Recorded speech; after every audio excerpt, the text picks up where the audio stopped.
10 years after a summer in Oman, I'm back. The last time I was here, I was 25 and on a scholarship that changed my life. And now I'm back to study Arabic again, but also to remember who I was before I let someone else define success for me.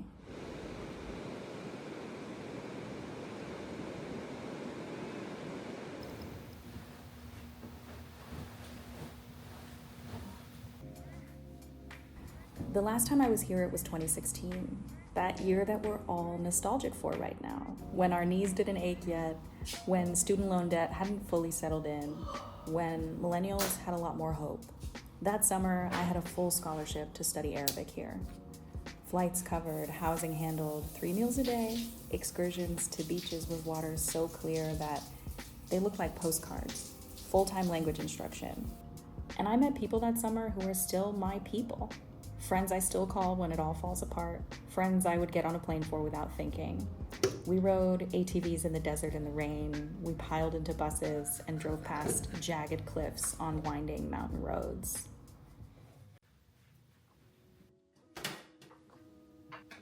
So when I was here in Oman that first time 10 years ago as a student studying abroad, I felt like I was living 2 lives. Here, I was a girl on this sponsored, almost fairy tale adventure, right? Crystal clear blue waters, excursions, all of our food included. There was a set schedule. It was a fantasy life. And meanwhile, back home in the States, it was being televised to the world that in my country, you could be killed in the street for looking like me. It was a time period where, for many Americans, it was made clear that America was not as exceptional as they had been led to believe. And I remember that time period as being filled with such contrast, right? Those 2 lives didn't cancel each other out, those 2 realities, they just had to coexist.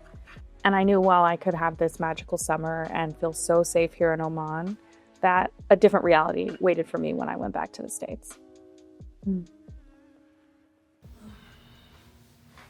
After my program ended, I went home and I finished grad school. I did exactly what everyone said was the point of all of that work. I became a US diplomat. And on paper, it was the dream, right? Here I was, this Black girl who had grown up hearing that education was the way out. Now I had the career, the job to prove that it was all worth it. On my first tour in the Foreign Service sent me back to a part of the world that I love so much.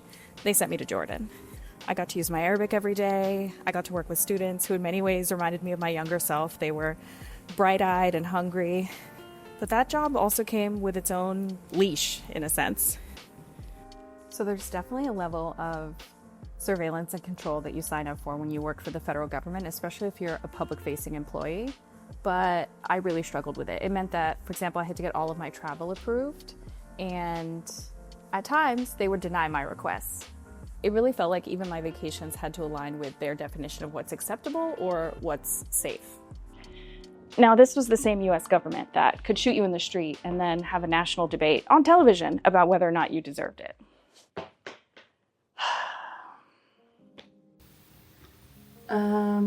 There we go. Alhamdulillah. كيفك أنت؟ بخير الحمد لله كل شيء تمام. Then 2020 arrived and I just couldn't do it anymore. It felt like America was turning a blind eye to something we were never going to escape. I could see it. And so I left. I didn't leave with a 5-year business plan. I figured I had been broke before, and if I was broke again, I would figure it out. Entrepreneurship meant late nights working myself to exhaustion in a space I had no training for. A space that still doesn't really have fully established norms. A new era, but with many of the same old tendencies. See, the training of capitalism and respectability politics, it stayed lodged in my body. Work hard, feel guilty for taking breaks, always push to the next big thing. And then one morning, I had a small, petty realization. See, I'm not a morning person. I hate mornings. And one morning, I woke up early for work, to work for myself, and I finally asked the question, why was I boxing myself into someone else's version of productivity when I was supposed to be making my own rules? And that's a lesson that I'm still learning. Okay, I'm gonna tell you all the truth. I'm jet lagged as fuck. I've been in Oman now for 3 days. I think this is my 3rd day. I'm struggling. I'm staying here in this hotel at the Mandarin Oriental which is lovely. Taking a little break to acclimate for this week before I move into student housing and start my program next week. And today I took my placement test, and I can't let myself nap because my sleep cycle's all fucked up. So I'm quickly just gonna steam this wrinkly little linen set that I wore for a few hours yesterday. And I'm gonna take myself out to a nice dinner. Yeah, whatever, it's fine. The way I could go to sleep right now, though, and sleep for 6 hours and then be up at 2 a.m. feeling crazy. I also love a hotel with a steamer, and I love this hotel so much. So I'm still very much working through my own desire to be good at things, right? I'm a classic overachiever. I was a good student. I got the scholarships. I got the good job. I did the things that I was supposed to do.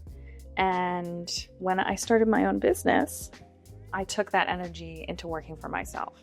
But I was pushing myself to scale, right? I was doing the things that everybody tells you you're supposed to do. I feel like Americans, especially in the entrepreneurial space, they talk about like, oh yeah, I want to have $1 million a year. Like, that's nothing. And it's normalized. What I don't hear a lot of entrepreneurs openly say are things like, yeah, I'd love to sleep more this year.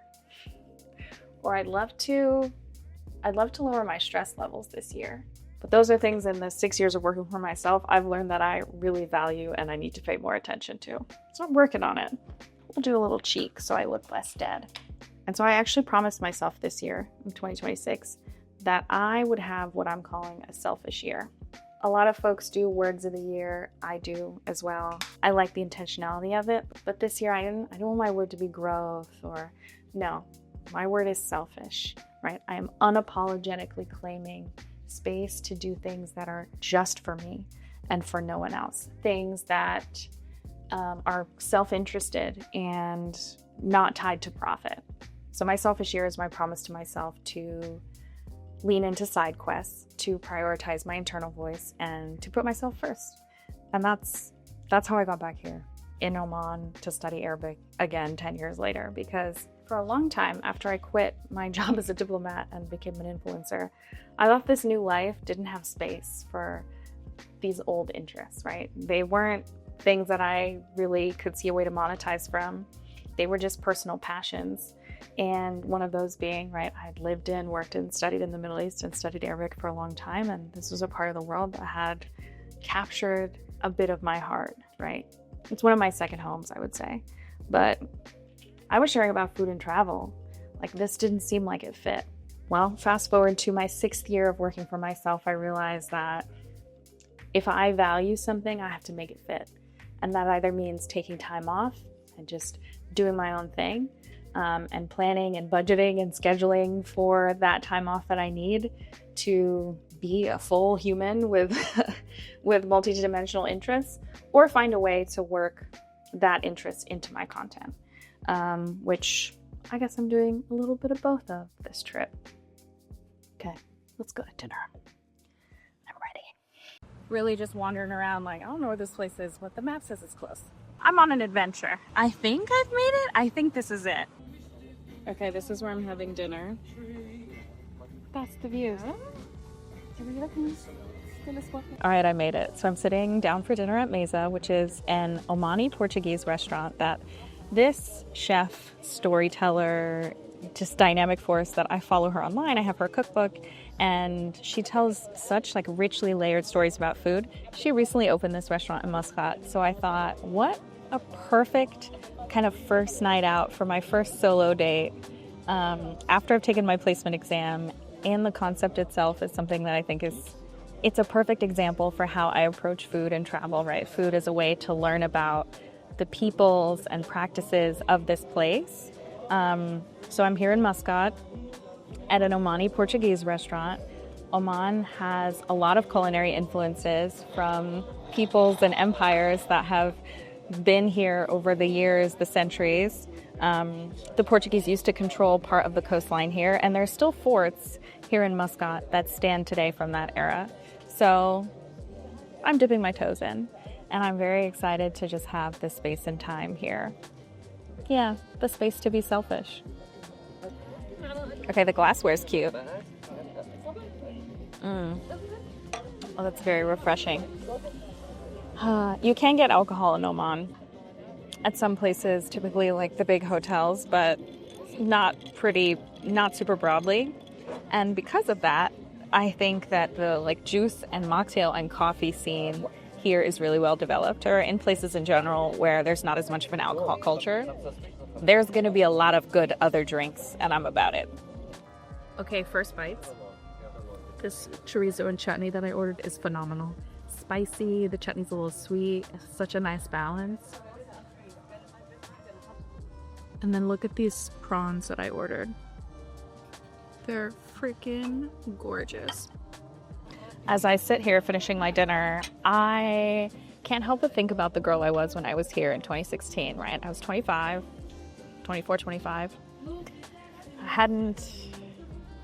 So much hadn't happened yet, right?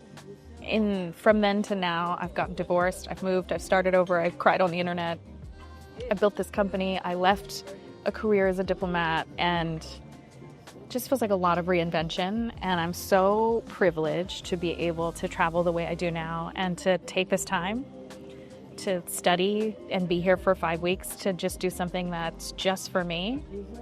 Yeah, it really feels like a full circle moment, and I'm really grateful. But I'm also struck, right? In 2016, I remember I cried on a rooftop here after yet another racialized mass shooting in the United States. And I felt so safe here, and Oman is incredibly safe. Like, just looking at the stats, it is a place where I have no fears of being robbed, of being catcalled, or of being shot in the street. And so that was 2016, right? That feeling of safety contrasted with the reality of America. And it's 2026, and I'm having the same conflict. And I do feel like, as an American, right, no matter where I go, my passport affords me a lot of privilege, but no matter where I go, America follows. And that's something that I can't really escape.